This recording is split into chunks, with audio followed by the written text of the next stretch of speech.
Social media వచ్చాక ప్రపంచవ్యాప్తంగా prank వీడియోలు చాలా పాపులర్ అవుతున్నాయి. అందుకే యువత ప్రాంక్ వీడియోలు చేయటంపై ఎక్కువగా ఫోకస్ పెడుతున్నారు. ప్రాంక్ వీడియోలంటే ఇప్పుడు సాధారణంగా మారింది. అయితే కొందరు ఈ ప్రాంక్ వీడియోలను ఎంజాయ్ చేస్తుంటే కొంతమంది దీనివల్ల అసౌకర్యానికి గురవుతున్నారు. ఎక్కువగా యూట్యూబర్లు, రీల్స్ స్టార్లు లైకులు, కామెంట్ల కోసం ఈ ప్రాంక్ వీడియోలు చేయడం ఇప్పుడు కామన్ గా మారింది. అది ఎక్కడ చేస్తున్నాం, ఎప్పుడు చేస్తున్నాం, ఇలాంటి విషయాలపై పెద్దగా దృష్టి పెట్టడం లేదు. తమకు లైక్స్ వచ్చాయా, ఎంతవరకు రీచ్ అయ్యామా అని మాత్రమే చూస్తుండటం పెద్ద సమస్యగా మారుతోంది. ఒక రకంగా చెప్పాలంటే ఈ ప్రాంక్ వీడియోల వల్ల చాలా మంది జనాలు భయపడిన వారు ఉన్నారు. ఇలాంటి ఓ ప్రాంక్ ఘటనే తిరుమల శ్రీవారి క్యూ లైన్ లో చోటు చేసుకుంది.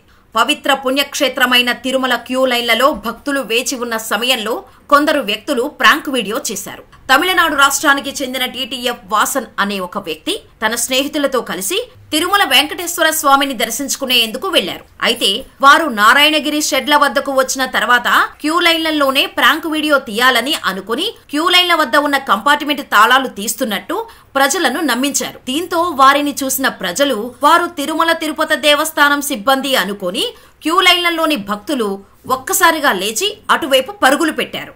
దీంతో తిరుమల వంటి పవిత్ర స్థలంలో ఇలాంటి పిచ్చి వేషాలు వేస్తారా అంటూ భక్తులు ఆగ్రహం వ్యక్తం చేశారు. తిరుమల శ్రీవారి దర్శనం కోసం క్యూ లైన్ లో నిల్చున్న భక్తులను ఆట పట్టించేలా యూట్యూబర్ చేసిన ప్రాంక్ వీడియో సోషల్ మీడియాలో వైరల్ గా మారటంతో టీటీడీ చర్యలు చేపట్టింది. ఎంతో పటిష్టమైన భద్రత, నిఘా ఉండే ప్రదేశంలో కొంతమంది యువకులు మొబైల్ ఫోన్లు తీసుకురావడం ఏంటి అని ప్రశ్నించారు. వెంటనే వారిపై చర్యలు తీసుకోవాలని విజిలెన్స్ సిబ్బందిని ఆదేశించారు. నిందితుల కోసం ప్రత్యేక బృందాలను తమిళనాడుకు పంపినట్టు సమాచారం.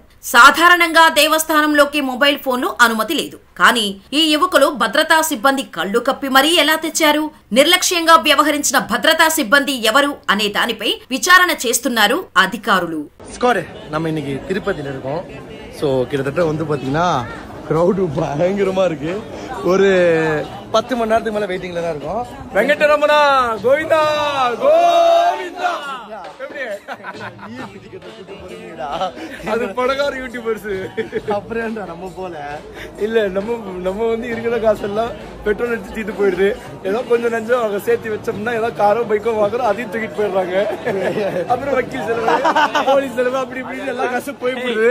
அதனாலதான் சரி எவ்வளவு நாள் ஆனாலும் பரவாயில்லன்னு கிட்டத்தட்ட ஒரு 12 மணி நேரமா வந்து நடக்கிறோம், படுக்கிறோம், உட்காரோம். இந்த இப்ப புதுசா அட்டியில் அடிக்க போறாங்க பாரு. இன்னொரு குண்டா, இன்னொரு குண்டு ஆல்ரெடி 8 மணி நேரம் ஒரு குண்டுல இருந்தோம். இன்னொரு குண்டா, இந்த குண்டுல போன் வாங்கிடுவாங்களா? இந்த குண்டுல அடுத்த குண்டுல லகேஜ் சங்கர். இது கட் பண்றதுக்கு முன்னாடி வெங்கடரமணா கோவிந்தா கோவிந்தா. இருந்தாலும் அந்த வைப்பு பத்தல, இன்னும் கொஞ்சம் உள்ள டீப்பா போகணும். அங்கெல்லாம் பாட்டு போட்டுட்டு இருப்பாங்க, ஆளாளுக்கு ஒரு சவுண்ட் கொடுப்பாங்க, அப்ப கரெக்டா இருக்கும். நல்லா இருக்குடா மாப்பிள்ள இங்க பண்ணலாம் மாப்பிள்ள. அங்க வந்தா ஆனா நம்ம பண்ண கூடாது. அண்ணன் வந்தா பண்ணலாம், நம்ம பண்ணா நம்ம தேச துரோகின்றுவாங்க. வேணா ரொம்ப லேட் ஆகுது. அஜி அஜி அண்ணன் எங்கடா? திருப்பி காட்டுறோம்.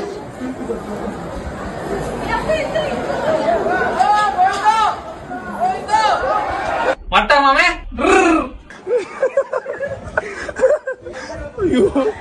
கடவுளே, வேணாண்டா.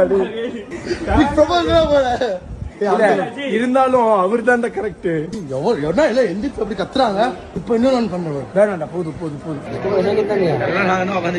மேரா பிரதர்